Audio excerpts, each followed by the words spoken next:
Thank you all for joining us today for Defense Innovation Unit's webinar series.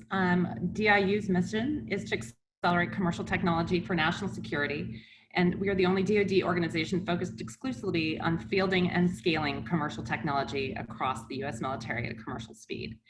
Today's webinar is focused on decoding the DoD innovation alphabet. DIU gets questions all the time about the differences between each one of the innovation groups. And one thing to keep in mind with today's conversation is that we were all developed to get new ideas to take root in the DoD, either internally or externally, but there's still a lot of confusion with all of these different acronyms. So we thought that pulling together some of these groups would be a useful opportunity to help all of you know how and when you should reach out to us to access the DoD. So today we have 5 great panelists from some of the DoD innovation organizations: AFWERX, DIU, AAL, Army Acquisition Lab, NavalX, and the National Security Innovation Network. We have a moderator today who's had some experiences with each, Gail Lamont. She serves as a partner and chief marketing officer at the defense technology firm Shield AI, which operationalizes AI systems for the national security sector. Gail is also an adjunct senior fellow at the Council of Foreign Relations, so has been in the DoD sector and foreign relations arena for quite some time. And she began writing about entrepreneurship and conflict and post-conflict zones while studying for her MBA at Harvard. This follows a decade of covering politics at ABC News political unit. And also Gail is the author of New York Times bestsellers Ashley's War, The Untold Story of a Team of Women Soldiers on the Special Ops Battlefield, and The Dressmaker of Kara Khanna. Gail will lead the conversation for about 40 minutes between these folks, and then take some of your questions if we don't answer things or if you want to learn a little bit more. You can provide the questions through the Q&A at the bottom of the page. We're also going to be recording this webinar for posting at a later date. So Gail, over to you and over to the rest of the group for introductions. So if we want to just start with AFWERX, if you could just give us a quick overview of who you are and a short overview of your mission. Yeah. Everybody, thanks for taking the time to join in today. I'm Joey with AFWERX. Our mission is to connect innovators and accelerate results for Air Force culture and technology. So I'm an Air Force captain who has had the opportunity to help build the process of how we can transform where Air Force culture is headed and bring in the best commercial technology to the warfighter. So while DIU, as Johanna mentioned, is focused on bringing commercial technology across our entire joint domains, AFWERX's focus is how do we enable the airman that has a tactical level problem, find the best solution or technology, and then integrate it into their day-to-day process so that we can iterate faster and solve the problem that they face. And we don't have to wait years to get that solution fielded. We can bring those solutions to bear within days and weeks. David Schiff from NavalX, do you want to go next? Sure, and thanks, Johanna. So NavalX serves as the Department of the Navy, which is the Navy and the Marine Corps' workforce super connector. We're focused on scaling non-traditional agility methods across the Department of the Navy's workforce. We have a very decentralized and autonomous workforce, including our systems commands and our warfare centers. So we're really, in many ways, trying to connect internally and then also connect Navy and Marine Corps with the best and brightest outside of both the DON and outside of DoD. So we're really trying to connect isolated pockets of excellence and capture and scale methodologies that are being employed outside of our fence line. So we're about a year and change old, and I'm the Director of Strategic Engagements. And David, I want to riff off of that a little bit. Now we're also the Department of the Air Force with the Space Force as well. So we engage with them pretty heavily as well. Look forward to some jostling between the two departments. I know, it's going to be quite interesting. So. That will be exciting. So Dan, do you want to talk about a little bit about AAL, the Army Applications Lab? Yeah, certainly. Dan Padgett, the Deputy Director at Army Applications Lab, and we're nestled in Army Futures Command, a 4-star command that was stood up to modernize the Army, both in terms of technology, culture, process, and others. So we specifically focus on 31+3, we say, signature modernization efforts Most of those are owned by cross-functional teams, which then engage with our acquisition side of the broader Army community that we refer to as ASALT. And what we do is act as a sort of broker relationship binder between our laboratories, those cross-functional teams that are in pursuit of those modernization efforts, and the buyers, and then and enable a non-traditional defense, commercial innovation community to have a relationship with that. So we get those problems out to that community and try to accelerate those solutions at the pace of modernization and acquisition. Scott Augenbaugh, you're up next for the National Security Innovation Network. Hi, Scott with NSIN. So the work that we do at NSIN is to build new networks of innovators to put together new solutions for the Defense Department. So as we're looking at that space, NSIN puts together new collisions between academia, the entrepreneurial community, early stage ventures. So I had something that's a little bit different than maybe some of the others in this list. We work with early stage ventures primarily. That means before Series B is really the space that we're playing. And as we put together these collision events, we run specific programs. So we run programs targeting entrepreneurs and giving them opportunities to serve through our national service portfolio, looking at entrepreneurs with maybe some technical backgrounds. We have other opportunities to collaborate. So we have a collaboration portfolio that puts together programs, some you may have heard of, like Hacking for Defense, hackathons, other engagements trying to draw out some of the experiences that they have and ideas that they have and get those back to the department. And then my work, I'm the head of the acceleration portfolio, really trying to find new ways to take those early stage ventures and connect them better to the defense marketplace. And so it ends up being 3 portfolios inside of NSIN with specific pieces trying to work towards that common mission. Great. And last but not least, Zach Walker with the Defense Innovation Unit. Thanks, Johanna. I'm Zach Walker from DIU. Our mission, as Johanna said earlier, is to accelerate commercial technology for national security. What that means for everyone on the line is that we broker deals between our Department of Defense partners and commercial companies that allow us to prototype, transition, and scale advanced technology. And there's really 3 ways that we look at it: accelerating, transforming, and strengthening. First off, with accelerating, DIU is exclusively focused on getting existing commercial technology into DoD and providing recurring revenue for companies. We can award contracts in about 60 to 90 days. Manage direct contracts between the US government and companies. There's no middleman, there's no consortia, it's direct awards. We transform DoD capabilities. We like to roughly think about that as like a 10x improvement, really a step change in the way that DoD does business. We don't want to make things just a little bit better, right? There's many entities trying to do that. We're trying to make things a lot better. And also focusing from day one, how do we get these things into what we call programs of record, so that even though we may do a prototype, we may try something out today, how do we know that in 3, 5, 10 years from now, this is still something that not only the DoD will have as a capability, but again, also these companies and their venture investors know there'll be steady recurring revenue. And finally, strengthening, we strengthen the national security innovation base. That's referenced in the National Defense Strategy. But what that means in practical terms is that's all of you for joining in today. Thank you for being part of the national security innovation base. It's a shared interest that we all have. But as patriotic as we may all be, and as much as we may all want to work with each other, it has to make business sense, or you won't be able to work with us. And so that's where we come in offering these quick ways to work with the DoD and find something that transitions and scales. So back to you.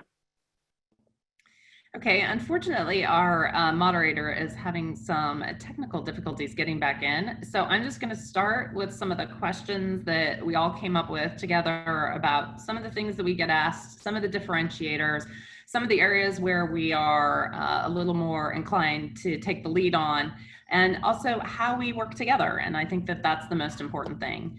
So one of the first questions is I am an entrepreneur producing a product I think is perfect for the DoD. Where do I begin my outreach to each of you? And what is unique about your organization? Maybe also what makes it different from the others? So who'd like to take that one first? I'm happy to go. Okay. Okay, so I think it's actually a question we all probably get all the time, which is, aren't you guys the same as AFWERX or NSIN, or aren't these all the same? And I would like to say from the NavalX perspective that I see all of you as partners toward success for the Department of Defense. So if the thing that someone in the commercial sector is looking to do really fits one of the portfolios at NSIN or DIU or AFWERX better, then I always route them back to the place I think they most appropriately belong. Whether that's in a cyber program or whether that's a kind of technology, even if the Navy or Marine Corps is looking for something, sometimes we'll say, you know, the lead in this arena is actually one of our partners. So I want to make it clear that we are collaborative, not competitive with these other innovation cells.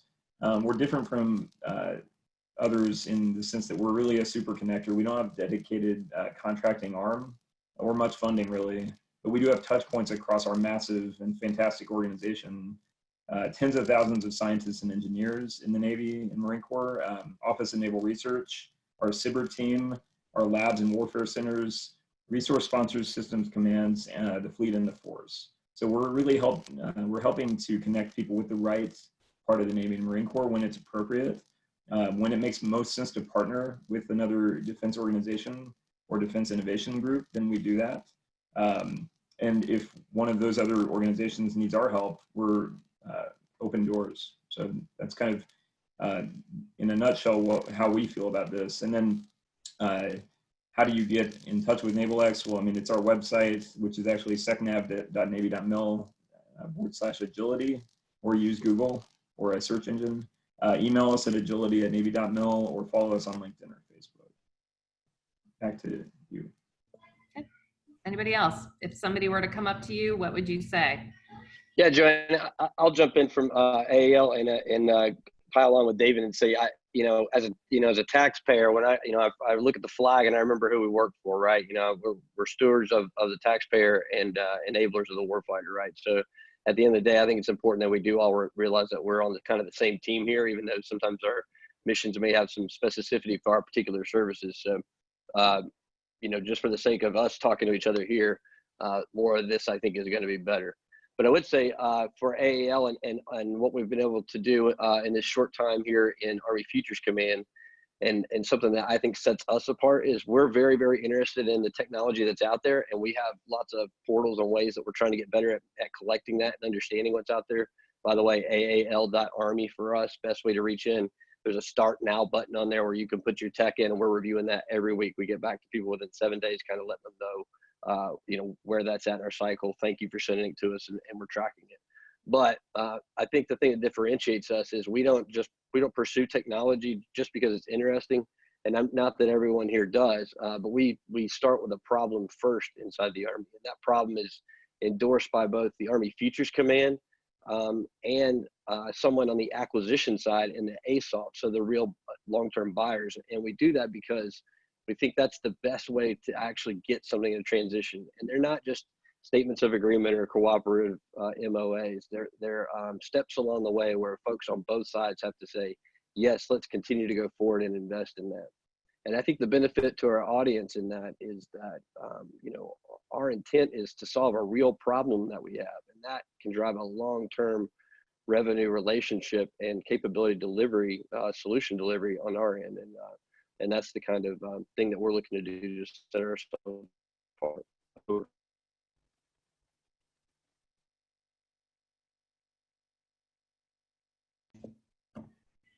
Great. Zach, I know you had something that you wanted to add too. Sure, yeah. So first off, to that entrepreneur, I would say thank you for considering the Department of Defense, right, becoming part of this national security innovation base. We need everyone to be able to be part of this for the nation. For DIU, since you kind of like with Ben, we are exclusively problem focused. So I would say without hesitation, the best way to work with the best way to work with DIU is to look at our website, to look at our solicitations, to see if there's something that is a good fit for your company, and then just respond. All we ask for is a 5-page paper, a 15-slide pitch deck that you already have. Just send it in if you think it's something that would meet one of our open solicitations. What I will say is if you see a solicitation on our site, it's a real problem, right? It's funded, it's got a willing Department of Defense partner. We're targeting awarding of a contract within 90 days, and we have a plan already built in for this to scale and transition into the Department of Defense if it is a successful prototype. That's somewhat unique about us. We're not all the organizations have the ability to award directly contracts to companies. But really for us, it's not just about doing deals, but also deals that matter, right? I mentioned earlier trying to get after transformative change across DoD, a step change, a 10x impact.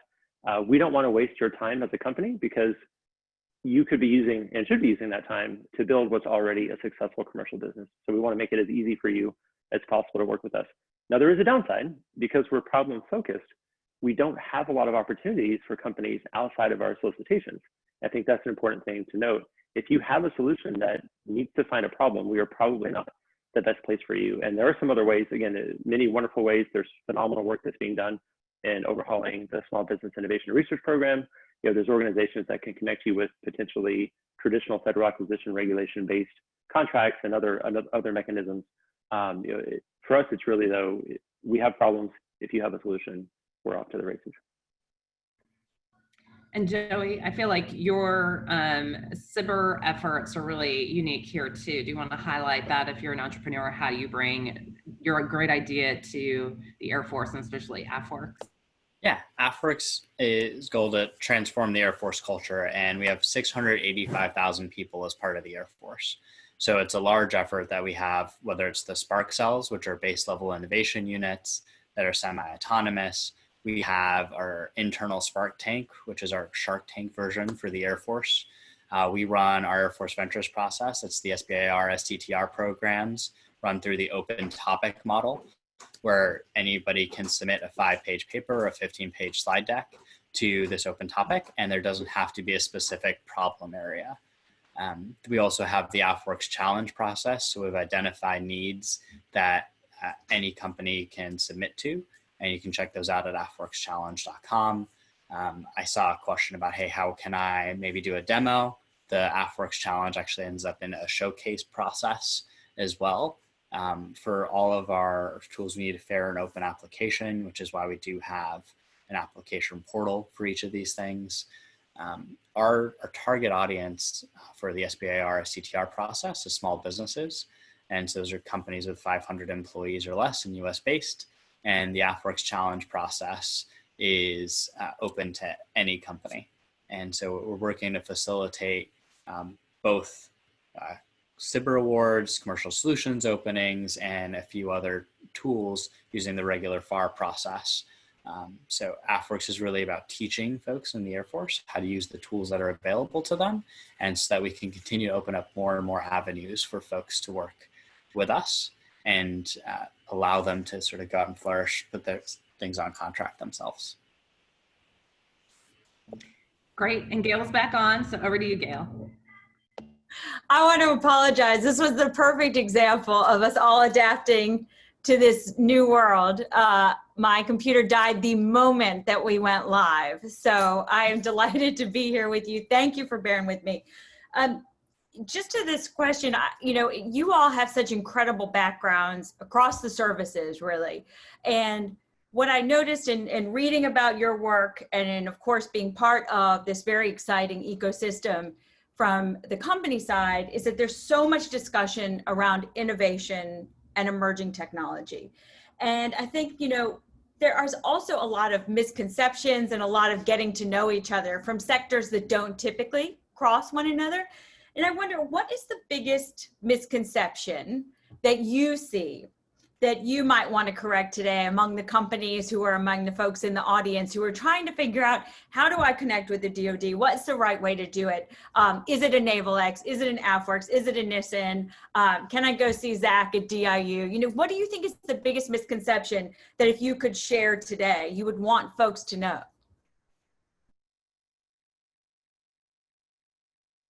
I'll start with maybe starting with Joey and then going to David. Yeah. I would say that people are saying that DoD problems are unique.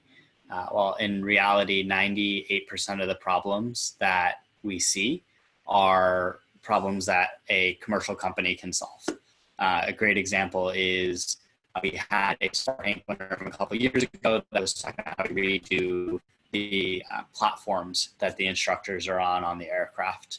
And recently, Chris actually sent me a Twitter post. It was about like cherry or strawberry pickers in Romania. And it was almost the exact same platform. That was not sort of we were going after. We have parallels, I think, for everything except for the stuff that goes boom. You can put in parallel for whether it's a medical space, flight operations. We have those problems, and we are interested to solve them. And we need to partner with the entrepreneurial companies that are out there, the people that are participating to help us solve those. And we want to get there. And David and Scott, Zach, do you agree with that? That whole idea that actually there isn't, yes, there are some things that are deeply unique to the Department of Defense set of challenges, but that by and large, there's a whole lot that could be taken from the world beyond national security and defense that we could really look to when talking about private sector companies.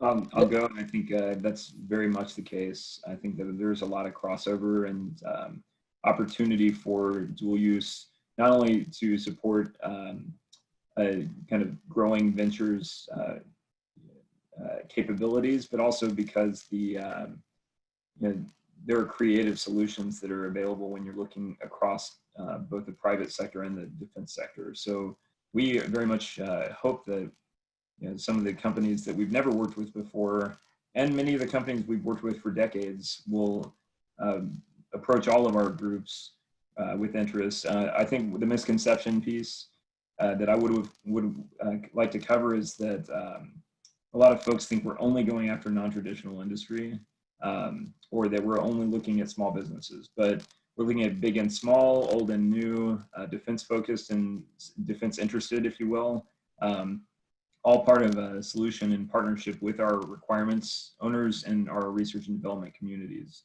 I think the biggest piece they need to know is like this needs to really be a conversation, and not just us preaching requirements from an altar, and also not companies building things that no sailor, airman, Marine, or soldier has ever asked for and probably doesn't need. So it's kind of a balancing act in a conversation. Yes, rather than a monologue, basically, right? Yeah, absolutely. Scott or Zach, would you want to chime in on this? Well, so I would just jump in and say that one misconception is we're not trying to make it harder. We're certainly, I think, all behind the scenes. I know Joey and David and I have had conversations about trying to make this easier. Yeah. I think Joey is spot on, right? The things that we're finding in the commercial sector, many of those things apply to the Defense Department, but not only do they apply to the Defense Department, to the Air Force, but we're finding that some of those same solutions might also impact the Navy or the Marine Corps or the Army as well. And so one of the great experiments that we've done recently is this joint open topic where we had a little over 300 companies that participated in that process for phase ones. And you certainly see that great collaboration across the services in terms of the customer discovery process. And so I would just say that it's one of these great opportunities for us to take a look at what's going on in the commercial sector, but also to do that in a joint way that we can all benefit from. And Zach, do you want to chime in here? Sure, yeah, building on what Scott has said, I think the biggest misconception I've seen is that people think that there is a single way to work with the Department of Defense, right? I mean, it is, if you couldn't tell already from the last 29 minutes, right, there is an infinite number of ways to work with the DoD. Some are a good fit, some are a bad fit, and finding, kind of that caveat in for doing that research, going to events like this, understanding exactly what each organization does, what they're good at, what they're not as good at, is so important, because there's so many companies that have come to me that are extremely promising, but we just simply don't work at that early stage of technology or whatever it may be. And so maybe they'll apply for an open topic SBIR, right, and then get it. Or if they come to an organization like NSIN or AFWERX and it's something that may be a better fit for the Army or Navy, right, being able to go to us or Army Applications Lab. So really that's the biggest thing I've had to dispel. Secondarily is that people seem to not necessarily think that their solutions could solve DoD problems. One of my early experiences in 2016, I had a company, this is not a joke, told me, I see what you guys are trying to do. It's really cool, but I don't think we have any part to play in this. All we do is make drones. Like, are you serious? Like, you don't think that drones have a national security component to this? And they really didn't, because they did it for completely different purposes. And so I pointed them in the direction of a challenge. Actually, it was a MD5 precursor to NSIN, and they won because they had exactly what was needed. They just didn't realize that, again, part of this national security innovation base, we all have a lot more to contribute than we may even realize. Yeah, and I mean, I think to that point, part of why I was excited, despite the technical challenges, to join you all today is because there's so much discussion around these topics, but there's not a lot from the company side sometimes that feels concrete. You hear a lot of conversation, but you want to turn that into a concrete business case for serving this market. And I know that's a goal for each of you. And so I just wanted to put one question out there which flips some of the narrative on its head, because we talk a lot about the importance of the Department of Defense and DoD customers understanding Silicon Valley, understanding venture capital. What do you think that private sector companies and venture capital folks should understand about the Department of Defense? What do you think is, if you could just answer one question that you get all the time, how would you think about that question? This is Dan. This is Dan Padgett from Yale. Yeah, I was, that's exactly what I was thinking of. The problem is not you guys on the outside. You don't need us, we need you. And so what we really are having to do, and I really feel like all of our organizations here are trying to do, is we're looking internally to our services and to the DoD to try to figure out how to get out of our own way, right? So that we don't use that sort of pulpit of requirements definition and beat them about the head and shoulders with a 90-page document, when what you really want is to let smart people go and do smart things, and to continue to have an open and communicative dialogue along the way on that. Also meaning that we're very transparent when things aren't maybe working out the way that they should. We can work towards a solution or veer them off in a path that's better for that particular company and better for us to drive the capability that we're looking for. So the real hard work, I think, on our side, and we're finding this in our organizations, is getting our own family inside the DoD to talk to itself, right? So for us, that's Futures Command talking to ASALT, and we're doing great things right now with the DASA R&T organization and the PMs on that side, who are the ones going fast and spending money to really buy, full-on system of system capabilities. But on the modernization and future side, we're trying to initiate that conversation to say, hey, we see where you're going to be 4 or 5 years down the road. We think there's lots of commercial opportunity in that. Let's not scare or confuse that smaller or non-traditional or different business, right? Let's let them go do what they do well and continue to open and communicate and broker that relationship as we go across. I think it's, we've made this too hard over the years. We got to get back to the basics. Okay. Well, and I know maybe, thank you. I guess on that point, maybe Joey, if you could talk about, this, how do you learn from each other, and what do you think that folks should know about the way DoD's organizations are learning from each other? Yeah, I want to highlight the other members of the team here. Like, we wouldn't be here without DIU, NSIN, AFWERX. Like, AFWERX got stood up after those organizations because it was about taking the best practices, where DIU sort of paved the way to show that, hey, we can contract with the commercial world. And then the Air Force said, well, how can we scale this and make this a part of the Air Force's DNA on a day-to-day basis?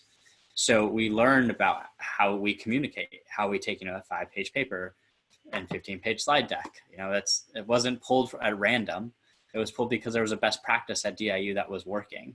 And that's a simple numbers game. But right, I was over at NavalX last night talking with Chubbs and team about, hey, what is working for their process with SBIR, what isn't working.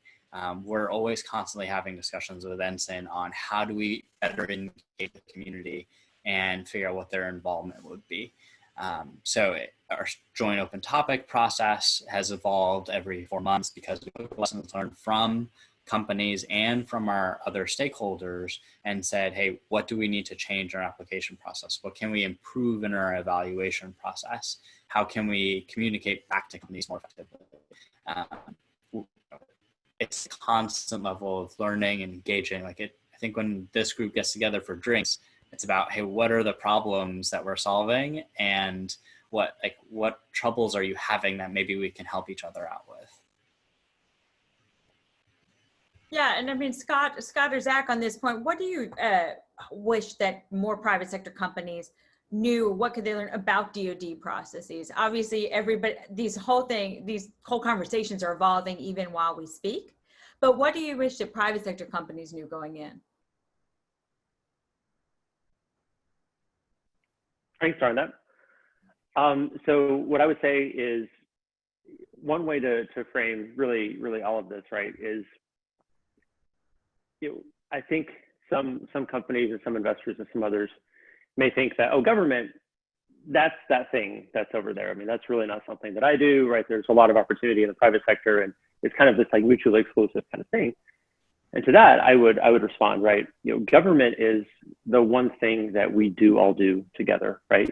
Pre-COVID, all of us that drove to work, we used roads, right? We used the government to get to where we needed to be. And so many of us are so intertwined with what government does, we may not even realize it. But you can't sacrifice EBITDA to be a patriot and do work with the government, right? And that's the other thing, is understanding that, yeah, sure, the system that's set up, there's a lot of ways that are slow and inefficient and probably not a good fit, especially for high growth venture-backed kind of companies, but especially in the last 5 years.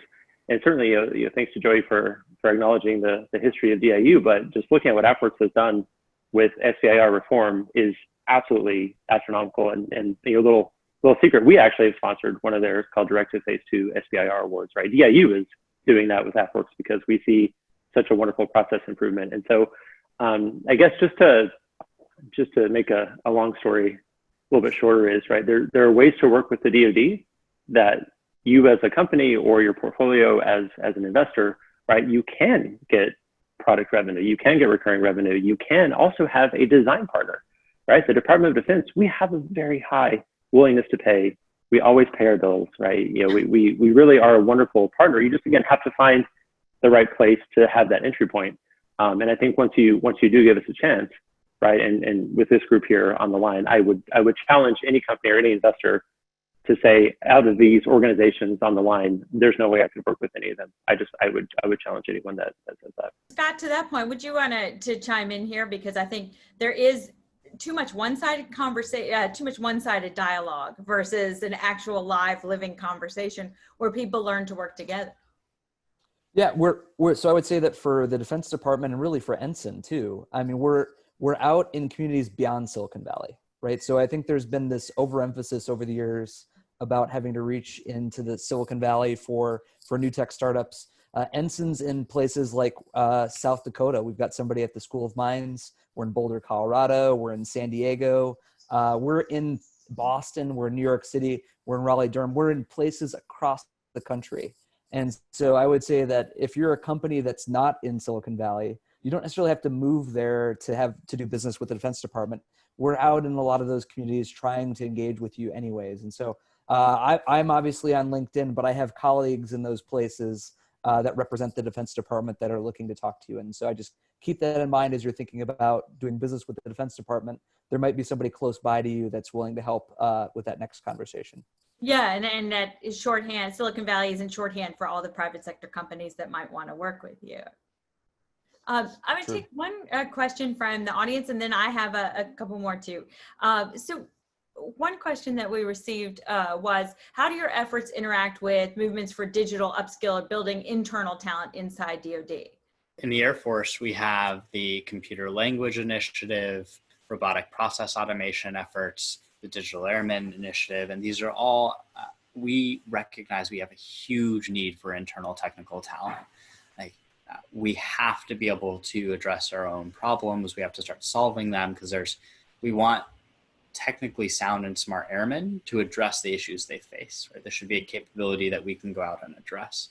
And we aren't there yet. We have a long way to go to build out our cadre of technically talented airmen. But what we're seeing through the Castle Run program, through Platform One, through Kobayashi Maru, through Tron, is that it's being recognized that this is needed, and we're starting down the pathway to train some of our airmen. I think we have a long way to go in creating the space for them in our personnel system, and then keeping that talent as well.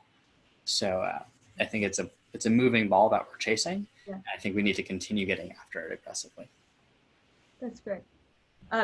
anybody else wanted, Scott, did you want to talk, or anybody else want to weigh in on this? We have plenty more, so there'll be time for everyone for sure. Sure. So it's not my portfolio, unfortunately, for the most part. We do have a national service portfolio which works on doing hire-a-thons, so finding ways to get that great talent that might be in this audience today that's looking to work with the Defense Department.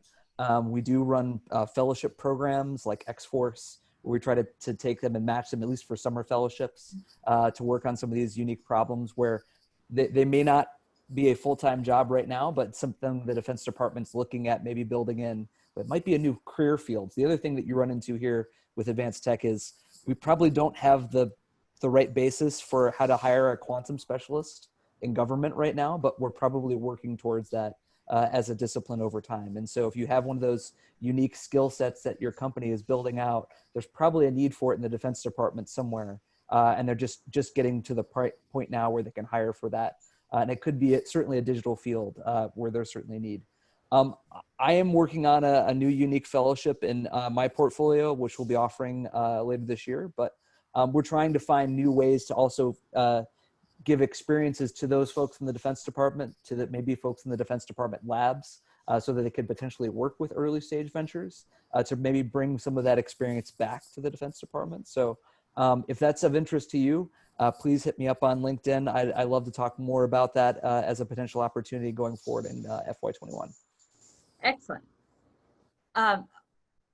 David, would you let me please just add a couple more things. So as Joey had mentioned earlier, we all learn from each other, and my first experience in the Defense Innovation ecosystem was actually at Defense Innovation Unit a few years ago. So I've taken as many of those lessons learned from my experience there and my ongoing relationships there to really inform some of NavalX's decision-making and some of the ways that we help the Department of the Navy continue to accelerate these efforts. We have a bunch of software development groups that are kind of self-starters across the Department of the Navy, and Kessel Run, an Air Force organization, has been very happily sharing lessons learned and best practices, which we then disseminate so that we're not reinventing wheels. And then I know the private sector is probably wondering, can you make sure that your workforce understands what we're doing so that they can be better customers? And we are building a lot of that capability, both through organic training and through partner training on things like digital literacy. And we're working with NSIN and working with Digital Warfare Office over the last year and hopefully in the next few years to really bolster that, not only at the leadership level, which is where a lot of that training starts, but across our workforce, just like Joey said, the Spark Cells, we're hoping to learn from that initiative and get our sailors and Marines trained in a similar way. NavalX has a group called the Centers for Adaptive Warfighting that trains in human-centered design, agile scrum, and lean startup capabilities. So we share that training across our workforce, across the DoD. We're trying to really make our workforce a better customer and a more informed customer. excellent. Hey, Gail, this is Dan. I'd be remiss if I didn't mention that in Army Futures Command this year, a big push for our organization called Software Factory. Although not under us and AEL per se, will definitely be a tight sister organization with them. Expect that factory to produce both internal talent to the Army itself, as well as software solution products that are developed commercially or organically otherwise. But I just did want to mention in AEL, what we've had some success early on with is working with smart, agile data science organizations and putting them very close to the tactical need. We call them tactical data teams, and basically send them forward, attaching them to combatant commanders and those types of organizations, and allowing them to solve problems on site with clearances sitting, in the skiffs where they need to be done and doing them in the real time. And though that talent to date may not be organic, I think we can be much more agile and smart about how we acquire that talent on the outside to fill that gap, and then do our best to sort of learn how to kind of grow our own corn, if you know what I mean. That's what we're doing in the Army. Over. Awesome. I have one question I want to throw out to this group. Then I'm going to go back to the audience, which is, can you tell me about the process of moving from prototype to product within the organization? I know this, for some, that's not directly relevant to you, but I know obviously it's dear to me, but I know that a number of you can speak to that. And I think that's something that a lot of folks out there have really asked us about along the way. Yeah, so we've had over 500 prototype projects in the works through AFWERX, and a few dozen of them have moved officially into programs, and that's all within the last year. So the pace of change from prototype to program of record is speeding up in the Air Force, and the pathway is varied, right? There isn't one specific way for a company to get to a program of record, because the Air Force is such a huge organization, the needs might be different, right? And something that goes to a program of record, there might be a different pathway for them to also just solve a local level problem and be on contract with a base or with a specific capability driven organization. So a path to prototype to scale is, as I would say, very similar to in the commercial world: solve a real problem, add value to that, and be able to show you can do it better than any of the other competitors that are out there. And we will recognize that and want to use that solution in our operations. Awesome. Zach, I know DIU, they thinks about this a lot. Yeah, no, thanks, Gail. So, the National Defense Strategy says it's not just enough to make technology, right? The challenge, the hard part, is taking that tech and integrating it and adapting it to our way of fighting. And so for us, that means transition. That means getting things into programs of record. And I think one of our early successes in that, a couple of times Kessler Run has been mentioned, this remarkable program office in the Air Force that does organic software development for the Air Force. That actually started as a DIU, back then DIU experimental prototype, because we had a visionary project manager that said, I know where the Air Force needs to be. I want to change it. We at the time were empowered and really at the time the only game in town to say, let's try a prototype, but we don't just want to do it to do it. We want to make sure that has a transition plan.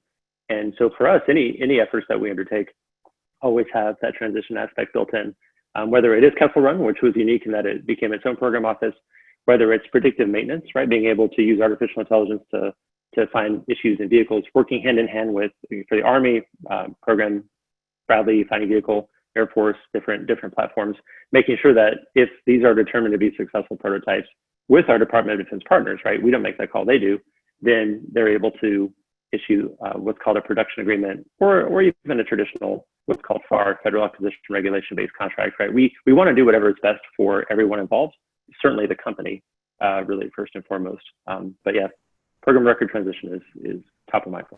Yeah. Anyone else want to answer this before I go to the audience? I would just say that one of the things that I would love to streamline a bit more if I had to wave a magic wand. I haven't been able to do this so far, but it may require joining a bunch of different programs to move through the Defense Department.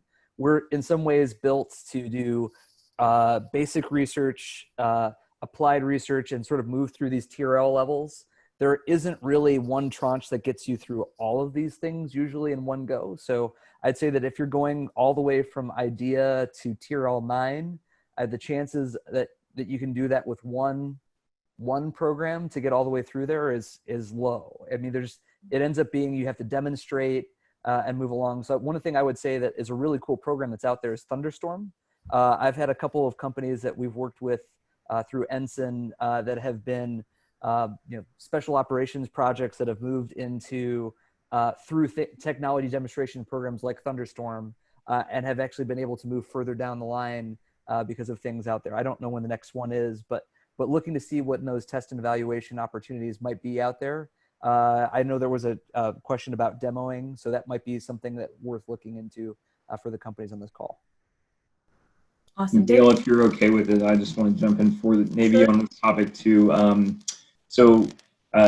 First, anyone on the line, please look at our website. We have a couple videos on our pipeline, our innovation pipeline, which should connect in some ways with our partners here in certain arenas.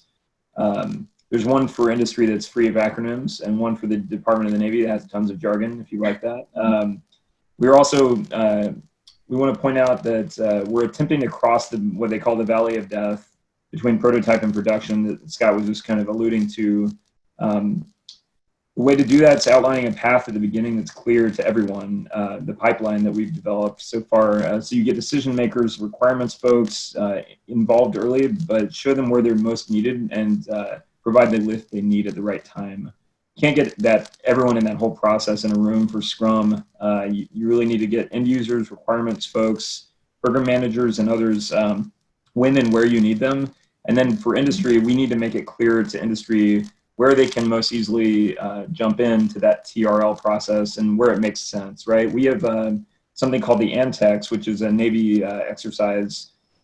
We have a Seaside chat coming up on next Wednesday about that, which you can find on our website. But that is a 1 or 2 times a year huge opportunity for tech demos, mostly in hardware and autonomy. But we're hoping to do more with NSIN, for example, in prize challenges and demo days and more software related things, hopefully in partnership with DIU and AFWERX as well. So I feel like we as a team are putting a lot out there, experimenting and letting industry and our defense organizations give us feedback on, hey, what's working here, what's not. Like a few folks said before, the joint SIBR was an opportunity for us to accelerate and change a process to a degree, and I think we learned a lot from that. Yeah, and I guess one question that has come in that I want to, and maybe we'll start with you, Daniel, and work our way through is how, a lot of people ask about duplication, right? Like, how do I actually roll down the ball down the center of the lane and avoid this, right? And find the right organization. So one question is, how should we understand your organization relative to DARPA and IARPA and the OTA opportunities in the consortiums? Is the difference the level of technical maturity, or is it the size of the company? And then there are other folks who've said, can you explain to me how you avoid duplicative investments? How are there examples of piggybacking? So if you could each, tackle that, maybe I'll start with the Army. We'll start with Daniel, and then we'll go from there.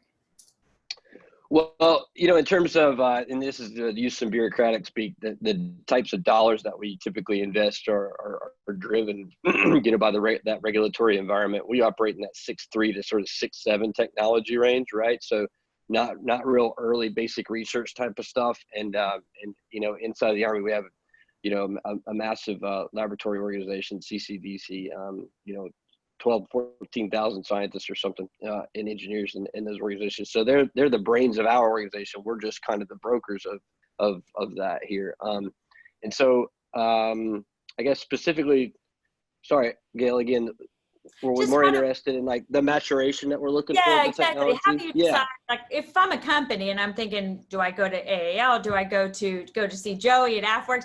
How do we think about your organizations relative to DARPA or IARPA or some of the OTA consortiums, and how do you guys avoid duplication? Right. I think so. You'll get some of the same broken record from Zach and I, because we always say we start with the problem first. So really what we're going to reach out to you as soon as we've got that problem endorsed and we know that we're in a position, where we can access the capital and have the commitment to see that through to a total solution. And sometimes that means the level of technology is going to be more mature or less mature depending on what our delivery timelines might be. We don't limit ourselves to saying that we want something in the warfighter's hands in a year. What we say is we want to solve the problem. And so if you look at the portfolio of those 31 plus 3, modernization priorities of the Army, some of them are 8-9 year horizons, right? And if we can, we might be working on a long range precision fire cannon. That's the major problem, right? But we realize that inside of that, the LIMFAC, and we use this example a lot because it's been one of our early successes for learn how to bring small businesses together to drive solutions. But we realize the LIMFAC for that cannon is going to be its rate of fire and our ability to resupply that as quickly as possible, right? And keep soldiers at home really doing so. So though the main problem is building the cannon itself, we might be able to tackle small sets of inventory management, autonomy and resupply, auto loading and things of those types of natures right inside of it.